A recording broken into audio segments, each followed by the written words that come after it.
Pickup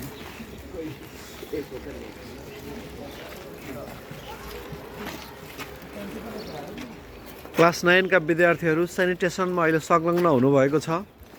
उहाँहरू स्कुलको वातावरणलाई सफा राख्नको लागि प्लास्टिक जन्य पदार्थहरू अनि जुन नसड्ने फोहोरहरू उहाँहरू सङ्कलन गर्दै हुनुहुन्छ। कक्षा 9 का विद्यार्थीहरू।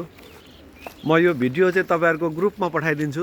सबैको फोटो आओस् है, यहाँ सबैको फोटो आओस्। सबैले चाहिँ ओहो हाम्रो विद्यार्थी हाम्रा नानीहरूले त कति राम्रो कुराहरू सिक्नु भएछ भन्ने चाहिँ गार्जेन्सहरूले भन्न सक्नुहोस् है। किनभने सिक्ने लर्निङ बाई डुइङ भनेको चाहिँ गरेर सिक्ने कि कुनै पनि कामहरू चाहिँ गरेर सिक्ने, गर्दै सिक्ने है। त्यसलाई लर्निङ बाई डुइङ भन्छ।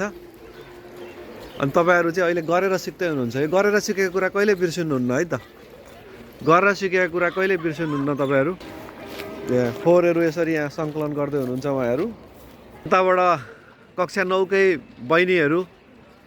बहिनीहरू गर्ल्सहरू आउँदै हुनुहुन्छ हैन। उहाँहरू पनि अहिले यो बाटोमा रहेको प्लास्टिक जन्य पदार्थहरू कलेक्सन गर्दै हुनुहुन्छ, टिप्दै हुनुहुन्छ।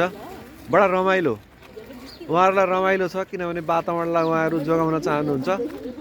प्रत्येकले आफ्नो ठाउँबाट वातावरणलाई जोगाउने हो भने आफ्नो ठाउँबाट यस्ता फोहोर जन्य पदार्थहरू, प्लास्टिक जन्य पदार्थहरू, नसड्ने पदार्थहरूलाई बाटोमा नफाल्ने र सङ्कलन गरेर राख्ने भने वातावरणलाई सहज रूपमा चाहिँ हामी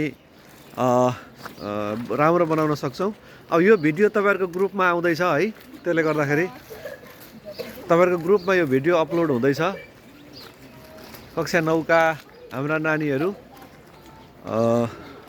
वरिपरिको वातावरणलाई सफा राख्न अगाडि बढिरहनु भएको छ। नाम चाहिँ कञ्चन थापा। आज चाहिँ हामीले कक्षा 9 को विद्यार्थी ज्ञानज्योतिबाट हामीले चाहिँ आज सफा गरिएको छौँ। अनि हामीले चाहिँ सफा गर्दा चाहिँ धेरै ढोलाको खोइ भेटिएको छ, हजुरहरूले देख्न सक्नुहुन्छ।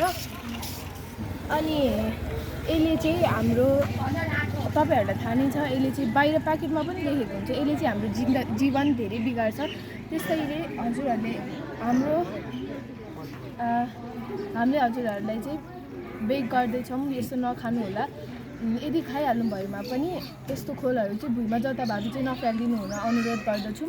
किनभने यसले चाहिँ माटोहरू बिगार्छ र यदि खाइहाल्नु वातावरणहरू बिगार्छ। यदि खाइहाल्नु भएमा चाहिँ यो पकेटमा बाहिर जताभावी नफ्याल्नु, पकेटमा राख्नु अथवा अनि डस्टबिनहरूमा फ्याल्नु अनुरोध गर्दछौँ। धन्यवाद।